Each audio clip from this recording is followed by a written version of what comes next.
In the 1950s, a scientist named Harry Harlow wanted to understand something about the importance of touch between babies and mothers. So he did this in monkeys. He took a baby monkey and separated it from its mother and put it into a cage with two substitute mothers, both of whom were made out of wire frame. One of those had a bottle of milk, but it was bare wire otherwise. The other one had no milk, but it was covered in terry cloth. And he watched what happened. The baby monkey would get some milk from this mother and then run over and hug the terry cloth mother. And when the baby monkey was frightened, it would only go to the terry cloth mother and hold on to her. These studies nailed down earlier suspicions that there's more to the mother-child relationship than just nourishment. What Harlow realized is that this contact comfort is an essential part of the monkey's brain development, and by extension, a human child's development as well. Touch is critical to the mother-child interaction. So Harlow went further to understand this. He put monkeys in cages where they could see each other and hear and smell each other, but they couldn't touch. And what happened is these monkeys developed real behavioral problems. They rocked and they clasped themselves and they emotionally withdrew. And in a later study, the screen that was dividing the monkeys got holes put in it. So now the monkeys could touch each other. And all of a sudden, this fixed things. The youngsters no longer developed these behavioral problems.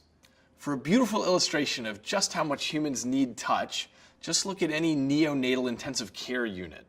At the University of Miami, they have 14,000 births a year, and so the doctors there see a real stream of babies that need some extra care. And what they've found with premature births is that the most important thing a caregiver can do is what's called STIM, or stimulating massage.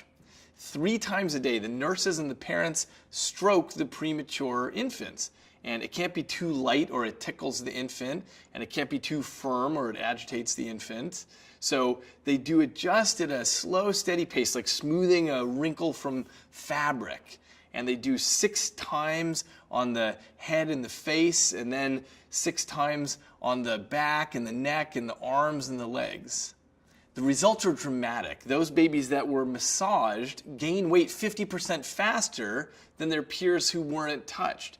And their nervous systems mature faster, and they become more alert and active and responsive. And they end up getting discharged from the hospital an average of 6 days sooner. And even 8 months later, they're healthier and bigger and have fewer health problems than those infants who weren't touched. So, touch is the basis for a healthy emotional life. But beyond emotions, touch is informational. It's what allows us to gather information about our world and exert our influence over it. And in the next video, we're going to talk about that.